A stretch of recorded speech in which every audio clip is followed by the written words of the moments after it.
Olá a todos! Aqui quem fala é Felipe Bernardo e sejam todos mais uma vez muito bem-vindos ao canal Seinen. Hoje irei trazer para vocês uma nova história, Feng Shenji. Como disse na apresentação do manhwa, Feng Shenji é dividido em 3 partes. Cada parte conta uma etapa da jornada do herói. Irei dividir cada parte em partes menores, resumindo assim longos diálogos e tornando mais dinâmicas as cenas de ação. Espero que gostem desse novo estilo de narração e que também gostem dessa história, já que foi um dos melhores manhwas que já li. Feng Shenji, primeira parte. A história começa com a chegada de um mensageiro dos deuses à grandiosa capital da província de Shang, Zhao Ji. O mensageiro foi ao encontro do imperador Zhao, pois tinha uma mensagem de Tian, uma mensagem dos deuses. O mensageiro então prossegue dizendo que Shang, pelos últimos 600 anos, serviu os deuses de forma obediente. Porém, desde que o imperador subiu ao trono, as coisas mudaram, e os deuses querem testar sua obediência. O mensageiro então diz que os deuses dariam uma nova chance, e disse que tinha um pergaminho descrevendo a localização de um novo sítio de escavação, e que o imperador deveria dar o seu máximo para obedecer tudo apropriadamente. O imperador Zhao questiona essa ordem, dizendo que já contribui oferecendo dezenas de milhares de escravos, e que não tinha como arrumar mais. O mensageiro então sugere que o imperador invada nações vizinhas e tome sua população como escravos. O imperador não gostou dessa proposta, não queria escravizar nações vizinhas para o benefício dos deuses. O imperador acredita que a ganância dos deuses foi corrompida pela loucura.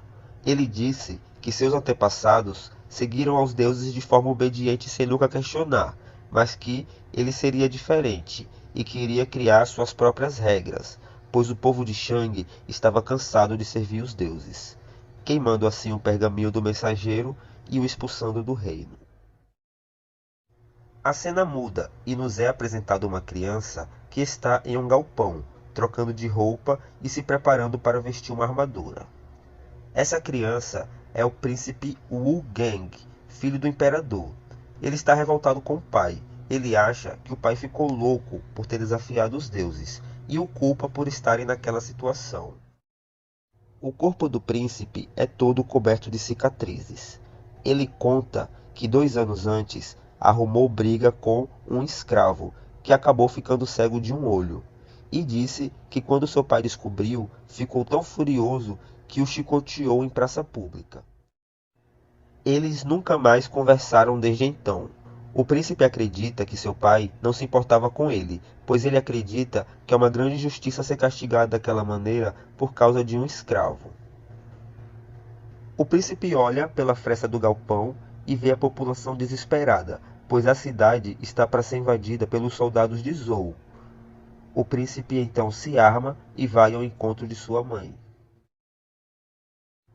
A cena muda novamente e podemos ver um homem se aproximando de uma mulher. Eles estão em uma enorme estrutura de madeira. O nome dessa mulher é Daji, esposa do imperador, e o nome do homem é Ziyu, irmão do imperador e habilidoso espadachim, que havia partido do reino havia muito tempo. Eles estão conversando sobre a situação de Shang. Os deuses se uniram com a nação de Zhou e agora estão atacando a cidade. A capital não tem mais homens disponíveis e está sendo invadida. Eles sabem que a batalha está perdida. O Ziyu se oferece então para salvar a Imperatriz, pois os deuses estavam ali apenas pelo Imperador Zhao. Ela então diz que já estava decidida em ficar desde o dia que conheceu o Imperador, que agradecia a oferta, mas morreria com seu marido. O espadachim então decide ficar para ajudar, mesmo sabendo que não seria uma vitória fácil. A cena muda mais uma vez e conhecemos então o imperador Wu, governante de Zhou. Ele está de frente para a capital de Shang. e é parabenizado pelo mensageiro dos deuses, por ter obedecido às ordens de Tian e assim ajudado a punir a nação de Shang, recebendo assim o título de Tianzin, Filho dos Céus, ocupando o lugar do imperador rebelde de Shang. O imperador Wu diz que não deseja títulos, que quer somente que os deuses cumpram o que lhe foi prometido. O mensageiro então responde, dizendo que os deuses nunca mentem. O imperador Wu então reúne todas suas tropas e ordena que seus soldados invadam a cidade e que tomem todas as riquezas do povo de Shang. O ano é de 1046 a.C. e o imperador Wu reuniu todos os clãs do mundo para lutarem contra o imperador rebelde de Shang. Os soldados de Shang não conseguem proteger a capital que está sendo tomada. Vemos então o príncipe Wu Geng se esgueirando entre os becos, tentando chegar onde sua mãe está. Ele vê a população desesperada com medo dos soldados de Zhou. Eles culpam o imperador por estarem naquela situação, já que foi o imperador Zhao que decidiu desafiar os deuses. O garoto então é reconhecido e perseguido pela população, que pretende entregar o príncipe aos soldados de Zhou, para que assim possam poupar suas vidas. O garoto até que tenta se proteger, mas é agarrado e carregado pela multidão. De repente, escutamos sons de casco de cavalo, e alguém manda eles pararem. É o imperador de Shang, montado em seu cavalo junto com seus soldados. O imperador então desafia a multidão, que, com medo, acaba se dispersando. O imperador então diz para o príncipe que ele deveria estar com sua mãe. Wu Geng diz que é um membro da realeza e que não iria apenas esperar a morte, mas é convencido a voltar para onde está a sua mãe. O garoto então olha no rosto dos soldados que acompanham seu pai e nota a determinação em seus olhares. Ninguém ali está com medo da morte. Não vai dar adeus ao seu filho? Diz Ziyu. Um soldado cochicha que havia uma lenda que dizia que o irmão do imperador era um espadachim tão forte que já havia matado um deus. Ah, então você voltou? Sabia que retornaria para lutar ao meu lado, responde o imperador. Eles conversam sobre a situação, dizendo o quanto seria difícil desafiar os deuses, mas o imperador diz que o povo de Shang não aguenta mais servir como escravos.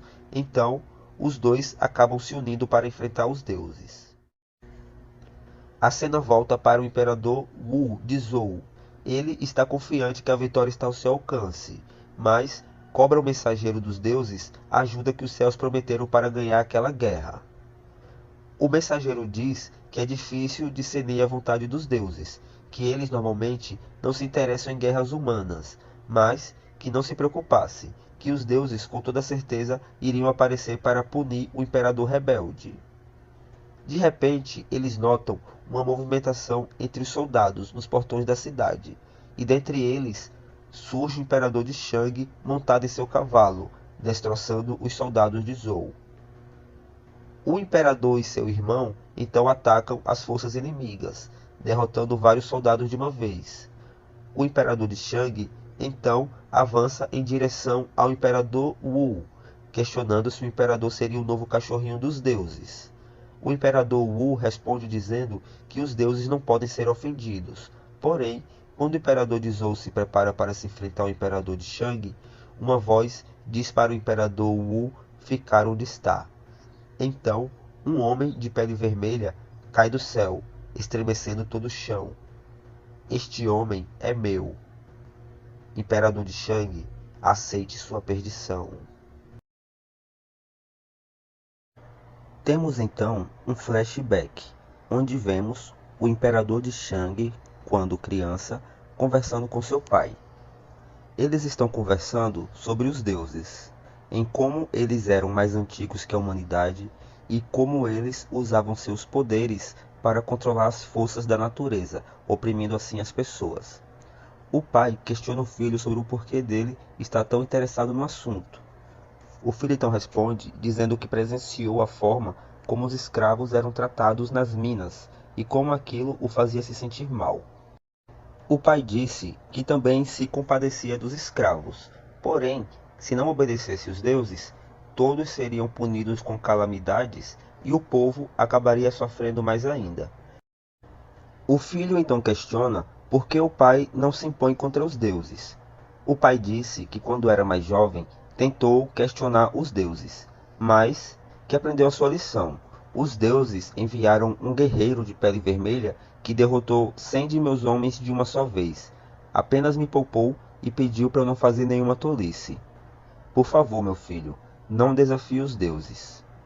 O filho pergunta ao pai onde os deuses moram, e ele responde que era depois do oceano na direção do sol nascente, onde descansa o dragão, lugar onde nenhum humano pode chegar. Então, é para lá onde eu quero ir, responde o filho. Irei desafiar Tian e o nosso povo não será mais escravo. Pai, ainda estou aqui realizando seu sonho. Mesmo que eu morra, seu sonho será realizado pelos meus filhos ou netos, até que um dia tenhamos êxito. A cena volta para o meio da batalha. O imperador de Shang está de frente para o homem de pele vermelha. O imperador sente uma pressão aterrorizante e sabe que aquele não é um simples soldado, que era o mesmo deus de pele vermelha que derrotou os soldados do seu pai.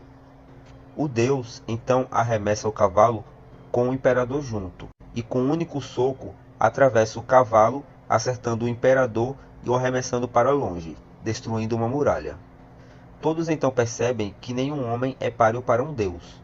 O imperador Wu de Zhou se aproxima e o mensageiro fica admirado pelo fato de um dos deuses principais ter sido enviado, Tian Kui, o líder da mais forte afiliação de luta, uma das 6 afiliações do céu.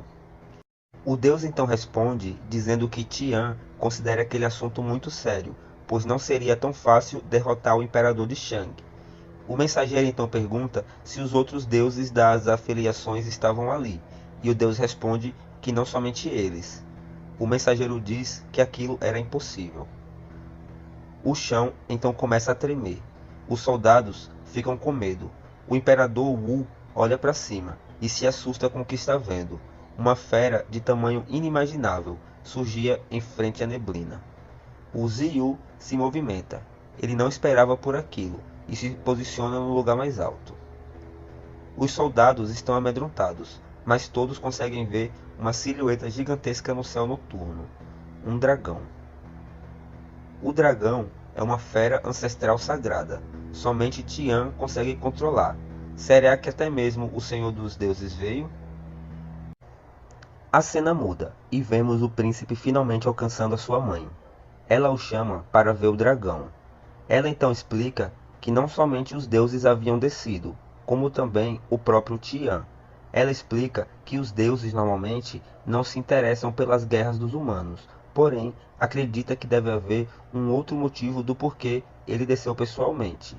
Ela então conta que talvez esteja ali por causa do seu pai. Ele era uma pessoa diferente. O príncipe então pergunta como o pai poderia enfrentar os deuses. Então sua mãe dá para ele uma tigela com água, e ao tocar na sua superfície, imagens do campo de batalha começaram a surgir. A mãe explica que aquilo era um poder divino, visão do profeta.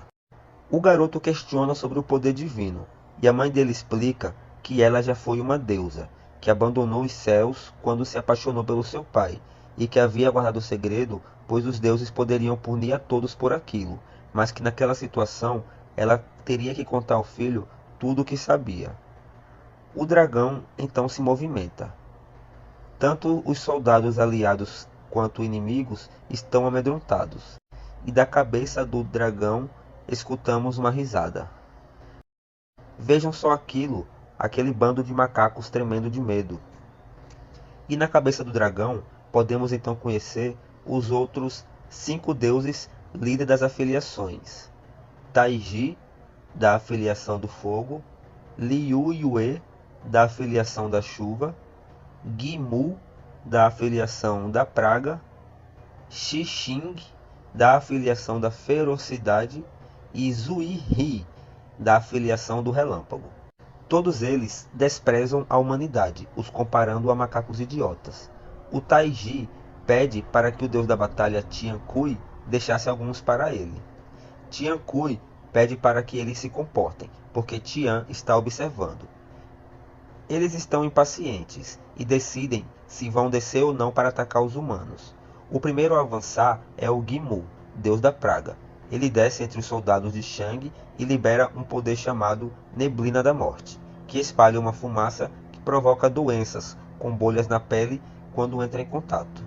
O imperador Wu pede para que todos os soldados de Zhou recuem.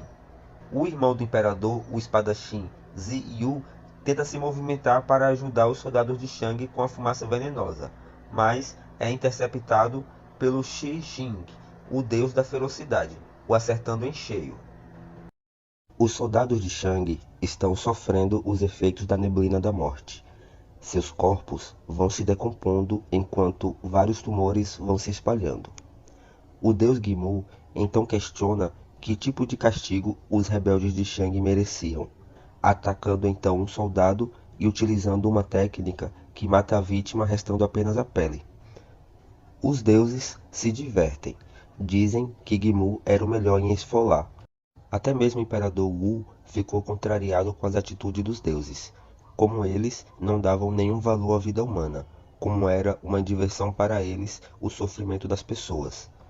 Mas quando o deus Gimu vai fazer uma nova vítima, um corte rápido arranca a mão do deus fora. Os deuses não acreditam no que aconteceu, e quando vão procurar a origem do ataque, podemos ver o imperador de Shang. Ele diz não estar interessado em esfolação humana, mas que o grito de dor que aquele deus deu lhe entreteu muito. Se para vocês deuses tudo isso é um jogo, então a brincadeira acabou. Os deuses ficam sem acreditar, percebem que não estão diante de um humano comum. Gimu disse que aquilo era impossível, que ele deveria ter morrido depois daquele golpe. Surpresos ou se superestimaram? Responde o imperador. Os poderosos deuses não são tão fortes quanto parece. Vou contar a vocês o que vai acontecer. Seus corpos serão cortados, vocês vão pedir clemência para no final morrer como cães. Como ousa insultar um deus? Irá se arrepender das suas palavras, diz o deus da praga, para em seguida usar o poder divino. Submundo, enxame de gafanhotos venenosos. Milhares de gafanhotos atacam o imperador, que rapidamente é coberto. Os deuses dizem que os gafanhotos comem até os ossos, mas 2 golpes de espada abrem passagem por entre os insetos, e o imperador consegue acertar outro golpe no deus da praga, que grita de dor. Sim, quero ouvir mais esse grito de agonia. A cena volta para o príncipe e sua mãe. A imperatriz disse que antes era uma deusa conhecida como Xin Yue Hu e que era da filiação da batalha.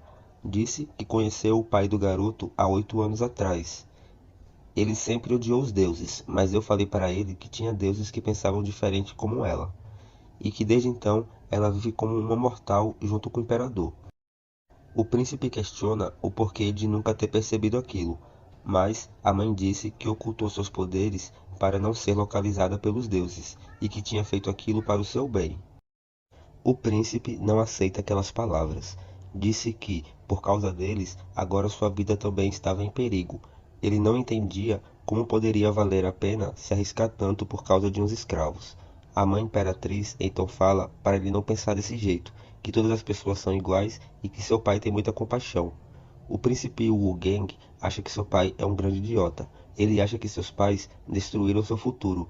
Ele achava que iria virar imperador e por isso se considera muito desafortunado. Ele começa então a chorar e fazer birra, dizendo que não queria mais nunca falar com a mãe e diz que quer ficar sozinho. Sua mãe então pede para ele olhar novamente para a tigela.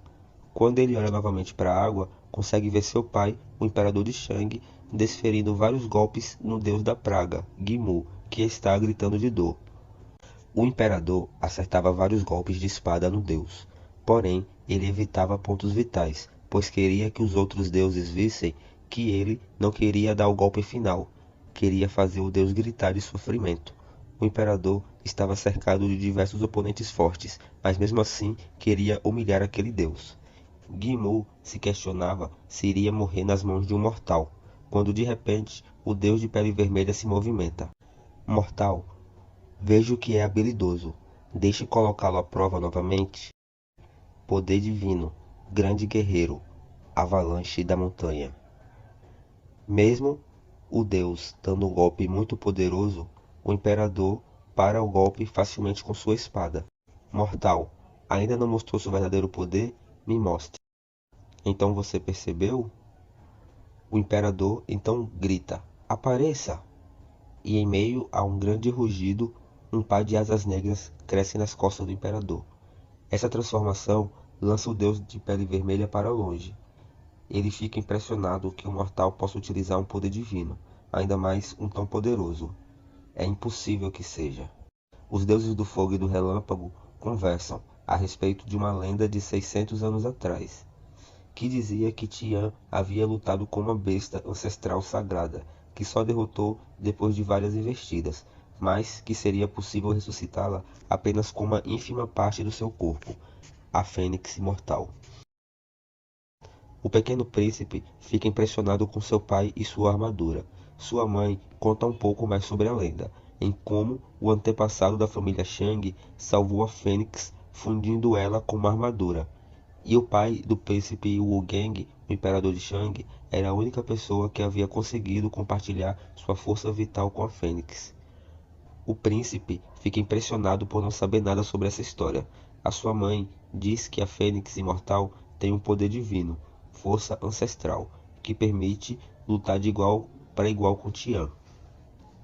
O imperador completa sua transformação. Ele sente que a armadura está sugando sua força vital, mas mesmo assim tinha que continuar. O imperador então avança para cima dos deuses. Ele primeiro troca golpes com Tian Kui, o deus da pele vermelha. Os golpes não conseguem ferir a pele do deus, porém o deus também não consegue parar o imperador, que passou direto por ele. Os outros deuses se movimentam, não acreditam que o humano poderia dar trabalho, nem que conseguiria dominar tal poder divino. O deus do fogo e o deus do relâmpago se aproximam para atacar o imperador, porém são repelidos pelo golpe Plumas de Fogo do imperador. Os deuses tentam se defender. Eles sentem que o imperador tem um poder divino muito maior que o deles. O golpe acaba atingindo também o grande dragão, que não demonstrou muita reação, mas algo está acontecendo na boca do dragão. A Fênix Imortal? Era aqui que ela estava escondida? Isso significa que esse é o homem da profecia? Sim, parece que ele é o homem que vi na minha profecia, o homem que lutará com a Fênix Imortal e desafiará as ordens dos deuses, o homem que irá se tornar o deus da guerra sob os céus. Tudo isso foi previsto com poder divino, o olho do profeta, mas não quer dizer que vai se realizar. Se a gente agir, pode não acontecer.